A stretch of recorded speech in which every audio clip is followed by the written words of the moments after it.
Here we are at the O2 for Momentous Events 2016. I'm joined by the CEO of Metal Tiger MTR ticker, Paul Johnson. Thanks for joining me, Paul. It's a pleasure.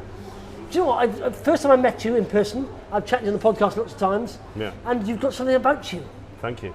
You have though. Shall we go for a drink then? Yeah, your missus is here though. No, my wife is here, behind the camera. Yeah. Okay, cool. Listen, so the way it's going to work is this, Paul. There are three guys here, they're not shareholders of Metal Tiger.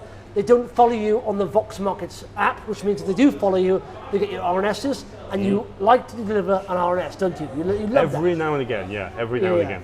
Paul, I think you've broken the record for RNSs. You know, they are relevant. Well, records are there to be broken, Yeah. and maybe we can have another go in the next few months. I've got a theory about that. I do believe that, you know, keeping people updated is like a soap opera. They're tuned into Metal Tiger a lot, and so that's why the stock has done very well. I mean, you've got assets as well. But anyway, listen. No, but this is important because if people invest their money, they want to know that the company is alive. Yeah. They want to know what's happening, and they don't see inside the office. You know, you put your cash into a company, you want to feel that the company is active, you want to feel that the company is respectful of your investment and is doing the best it can to raise, you know, as much news flow, as much positive developments within the business as possible. So we believe, and we are not going to change. And we know we have some commentators out there that don't like the fact we put out regular news. I couldn't care less. No, do you know what? Listen, I love the fact that you are sending RNSs. I think you're doing something special here. And, you know, I genuinely do. It's news you are delivering. And some people would think, are we sending too many RNSs out? No, you're not. Because the share price is showing you're not, I think. And it's getting, I quite like it. I think you're a very clever man who knows what he's doing here. And I quite like it. Anyway, listen.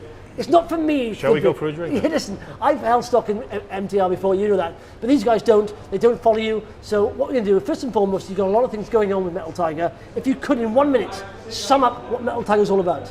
Yeah, well, we're an investing company in natural resource opportunities. We have two divisions, one metal projects, where we're looking for very large opportunities, and we're investing directly with teams on the ground in other parts of the world, so Botswana, Thailand, Spain, Russia, Tanzania. We're trying to find major mineral deposits that we can fund very capable people to do work on the ground, find these things, develop them into major assets.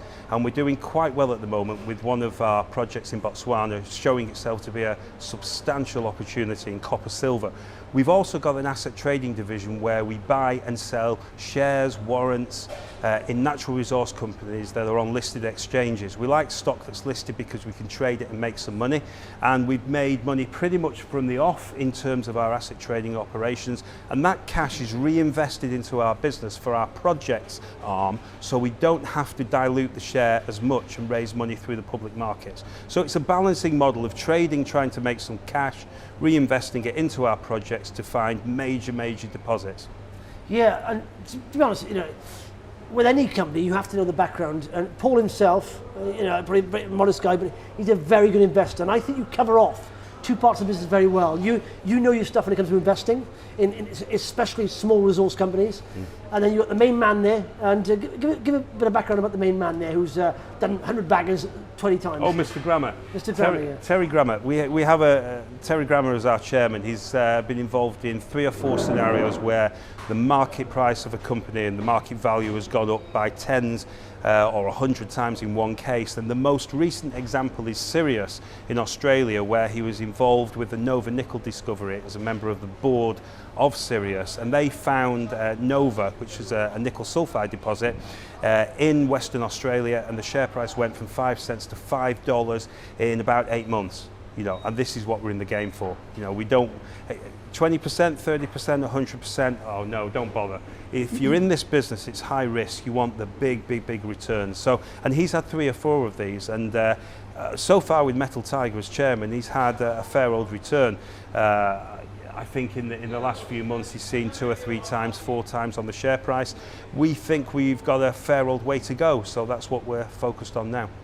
Yeah, and you've got the people there, definitely. So what's the project right now you're most excited about? Is it you know, the copper asset there, K2 and K3, T3, sorry, and T2, wasn't it? Yeah, well, T3 is the main target so far in Botswana. Yeah. This is a copper silver target. It's quite near to surface. It's a big slab of mineralisation relatively near to the surface. It's proving to be really consistent in terms of the drilling assay results that we're getting back.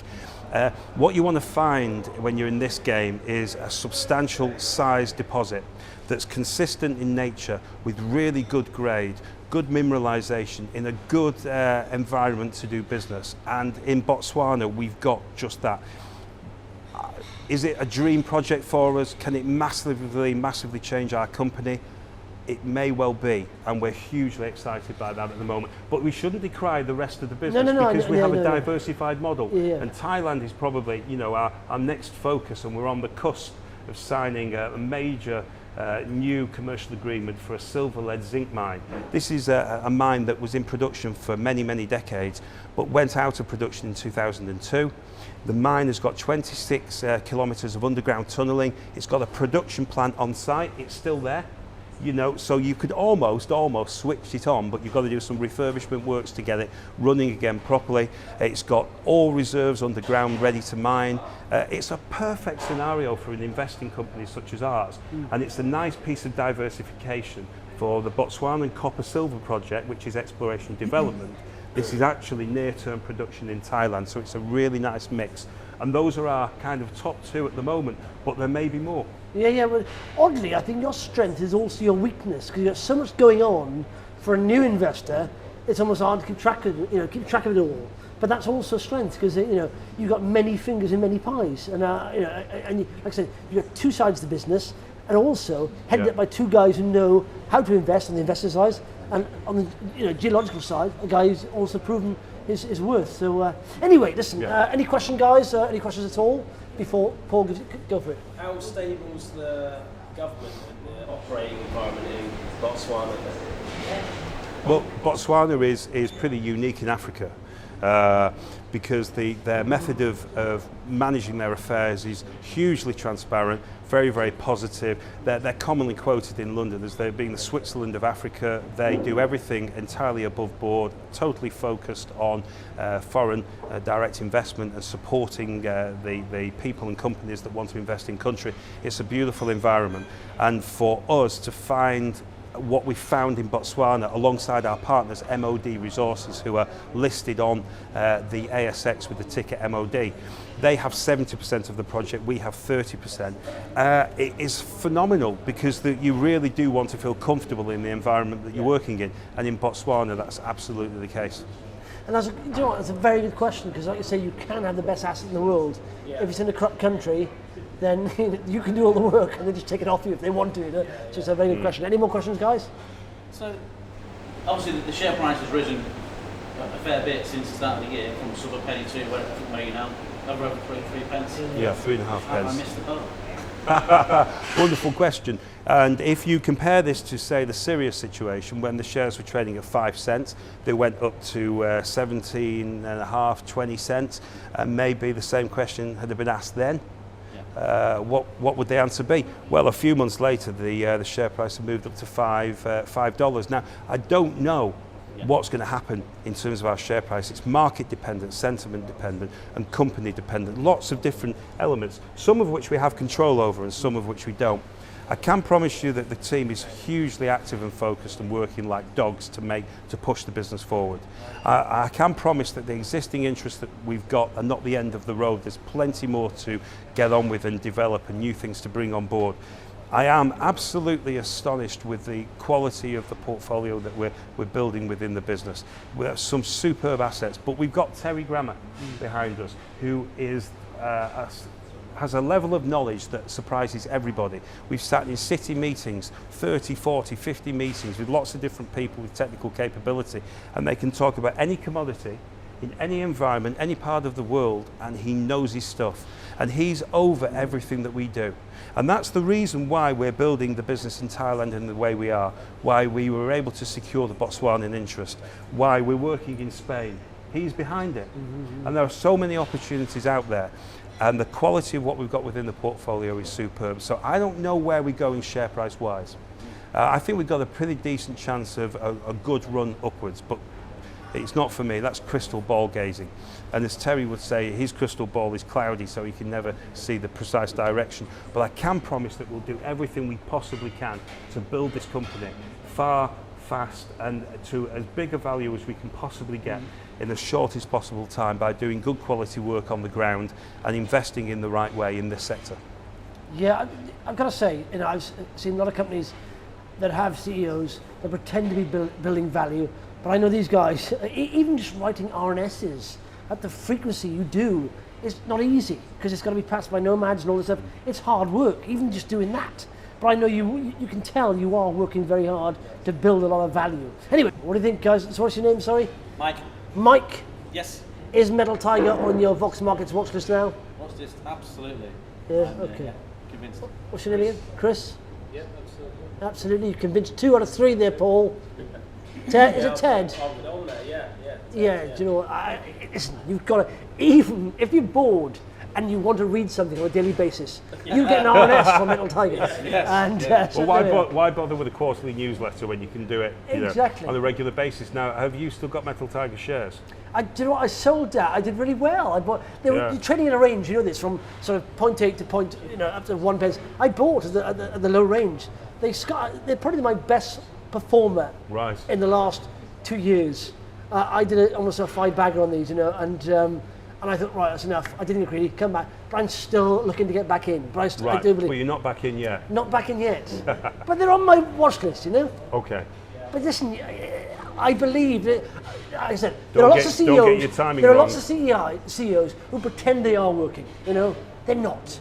These guys are working, and they have the ability. They're not. But many CEOs in our sector can't work because the amount of funding that's available to them is very, very small.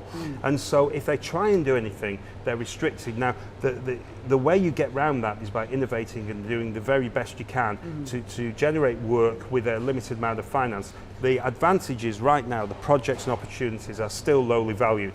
The sector's kicking, it is recovering. And you can still innovate now.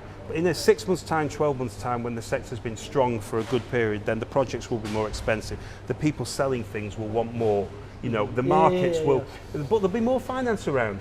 So I don't actually think it's a terrible thing if a company is limited in what it can do. But what I do expect the companies to do, and this is for the companies we invest in as well, I expect people to work hard.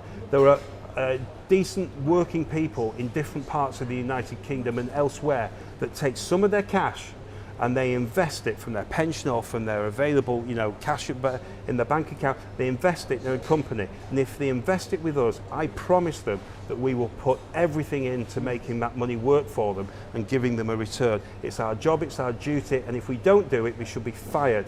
And perhaps there are some on AIM that deserve to be fired.